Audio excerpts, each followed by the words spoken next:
Good morning बच्चों, क्या Lakkam memorial CBSE school Mudhol आपका स्वागत करता है। बच्चों, पिछले कक्षा में हम देवव्रत यह अध्याय में मतलब महाभारत कथा में क्या हम देवव्रत के भाग के बारे में चर्चा कर रहे थे। ठीक है, तो उसमें क्या हो गया राजा शांतनु, ठीक है, शांतनु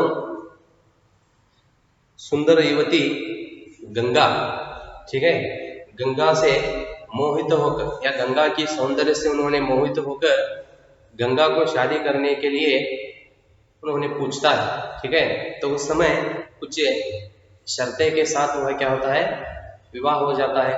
और गंगा तो ऐसा एक बुरा काम कर रही थी कि जो बच्चे पैदा होते हैं या गंगा जिन बच्चों को जन्म देती है सभी बच्चों को क्या कर रही है, बहती हुई नदी में जाकर छोड़ रही है ना।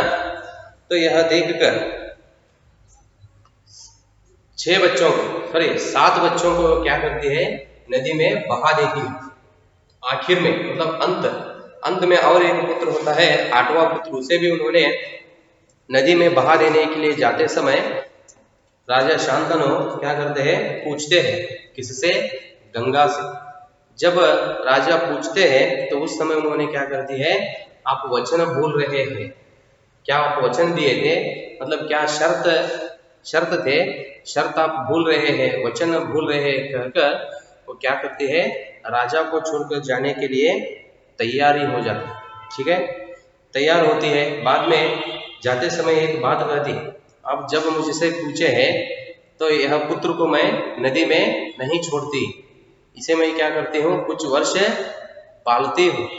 इस बच्चे को मैं क्या करती हूँ, कुछ वर्ष पालती हूँ। देखो आपके इस पुत्र को मैं नदी में नहीं फेंकूंगी, इस अंतिम बालक को मैं कुछ दिन पालूंगी और फिर पुरस्कार के रूप में आपको सौंप दूंगी।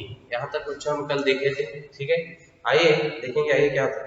यह कहकर गंगा बच्चे को साथ लेकर चली गई वहां से, मतलब शांतनु को छोड़कर उन्होंने क्या किया, वह बच्चे को लेकर वहां से चली गई। यही बच्चा आगे चलकर भीष्म पितामह के नाम से विख्यात हुआ। क्या हुआ, वो देवव्रत नाम का बालक। ठीक है, वही देवव्रत मतलब भीष्म पितामह का और एक नाम। ठीक है, वह छोटा सा बालक बड़ा होकर क्या हो गया, भीष्म पितामह नाम से प्रसिद्ध हो गया। गंगा के चले जाने से राजा शांतनु का मन विरक्त हो गया। ठीक है, जब रानी महल से चली जाती है या राजा को छोड़कर चली जाती है उस समय उसका मन बहुत दुखित हुआ। किसका, राजा शांतनु का। उन्होंने भोग विलास से जी हटा लिया और राजकाज में मन लगाने लगे।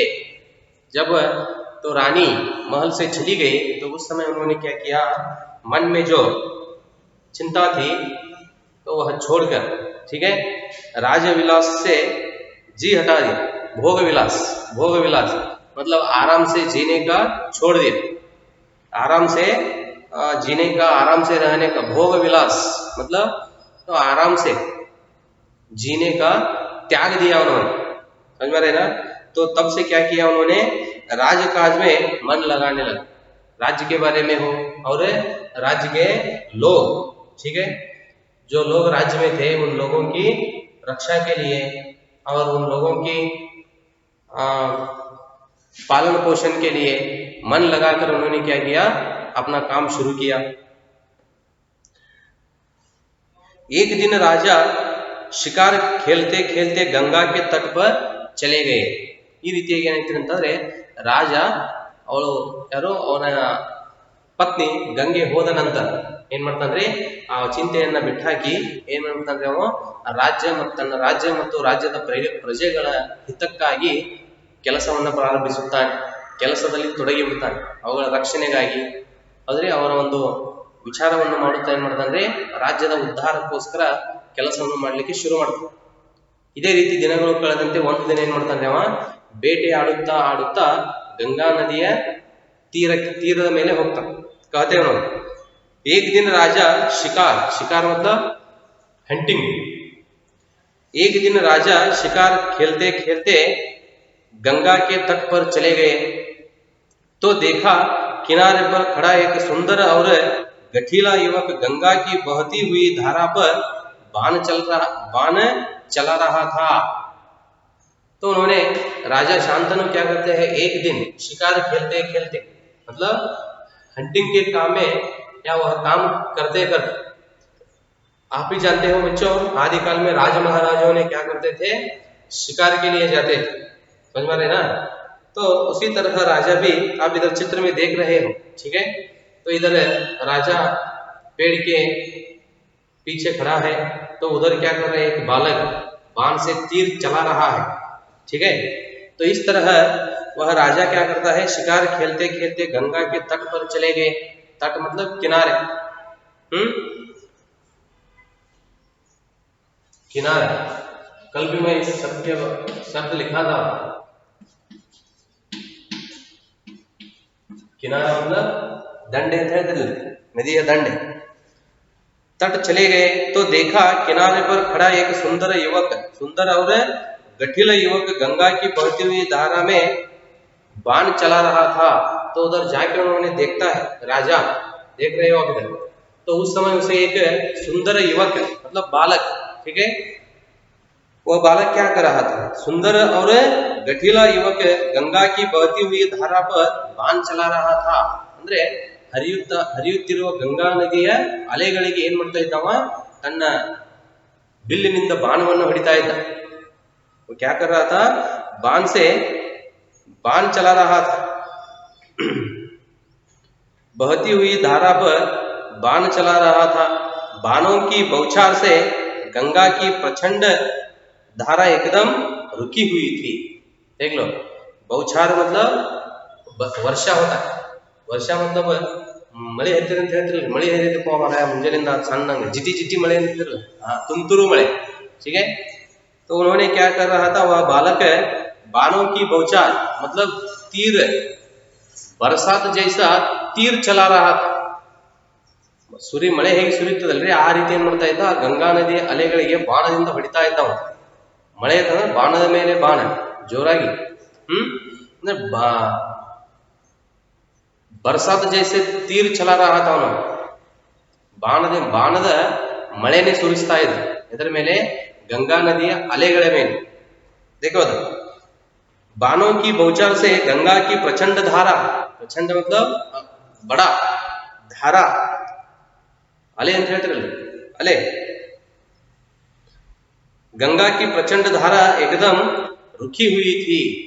तो उधर वो बाण से क्या किया था उन्होंने, धारा को बाधा लगाकर, तो जब वो बाण छोड़ता है उस समय गंगा नदी की वह धारा उधर रुक गई थी। बालक की प्रहार से, बालक बाण से गंगा नदी की वह धारा पर वह प्रहार कर रहा था, तो उससे क्या हो रही थी, उधर गंगा नदी की वह धारा रुक गई थी।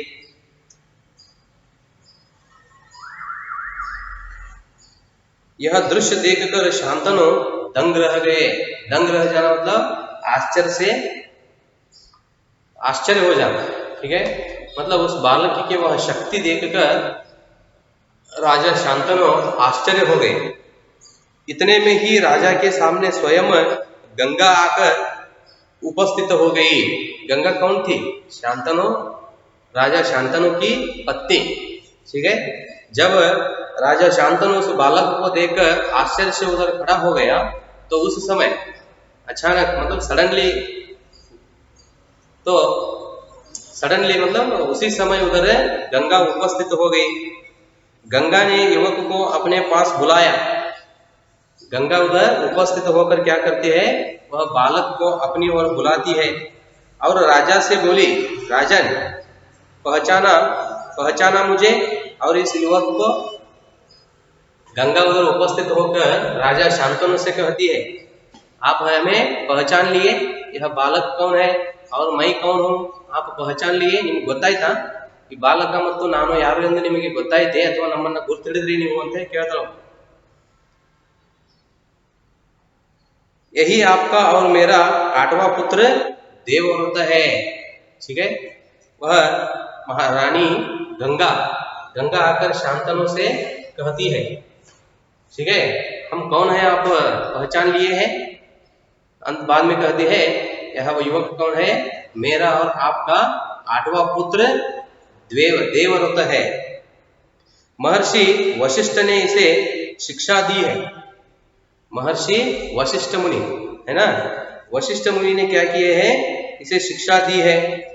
शास्त्र ज्ञान में शुक्राचार्य और रण कौशल में परशुराम ही इसका मुकाबला कर सकते हैं। देखो, मतलब वह देवव्रत को 8वां पुत्र गंगा और राजा शांतनु के 8वां पुत्र देवव्रत को कौन कौन, मतलब गुरु कौन कौन सी शिक्षा किससे मिली है, यह सब कहती है।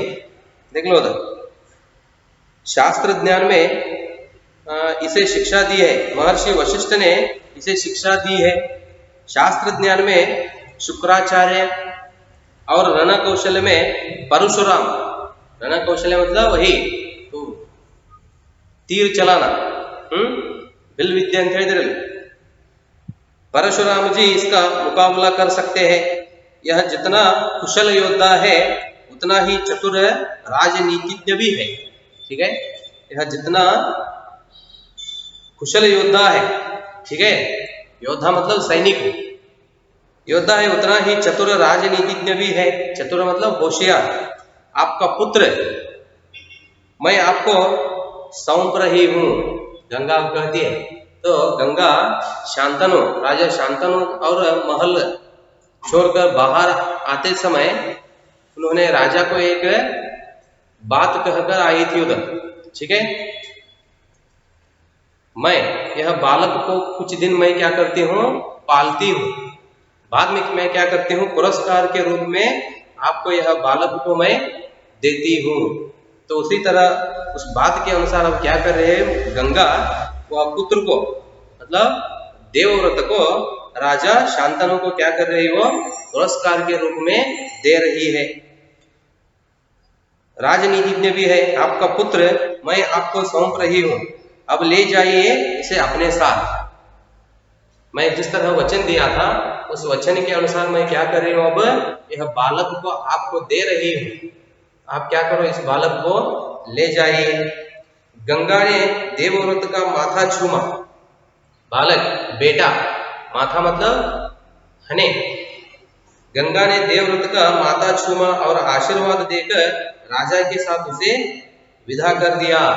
क्या करते हैं उन्होंने, माथा छूमा मतलब तन मगन के मुद्दिसी, ठीक है, बेटे को छूम कर आशीर्वाद देती है।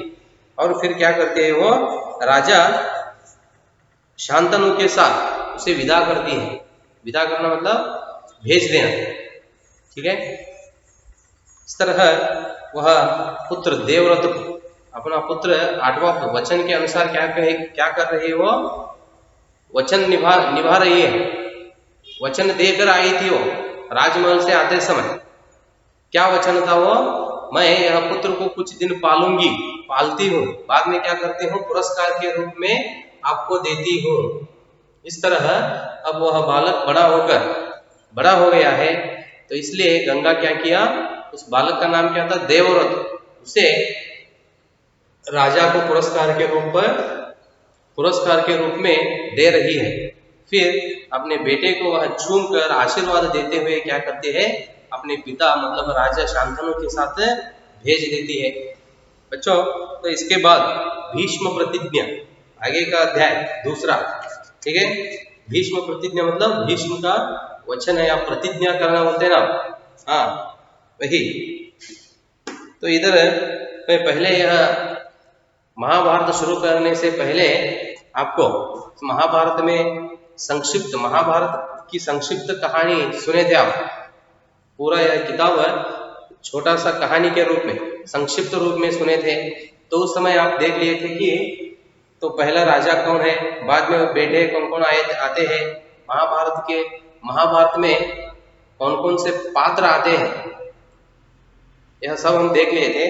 तो उसी तरह इधर उन्होंने दिए हैं, पेज नंबर 6। हाँ देखो, शांतनु राजा शांतनु, उसके दो रानियां गंगा और सत्यवती। सत्यवती नहीं है, अभी नहीं आई है, वो बाद में आती है, ठीक है। गंगा और सत्यवती, गंगा का पुत्र, गंगा से देवव्रत, सत्यवती से चित्रांगदा और विचित्रवीर्य, ठीक है।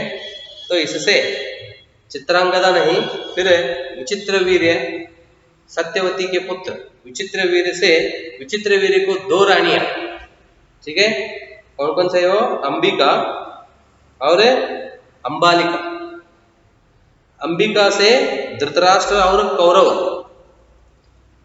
धृतराष्ट्र उससे कौरव से कौरव, इधर अंबालिका से पांडु, तो उनके 5 पुत्र पांडव, ठीक है।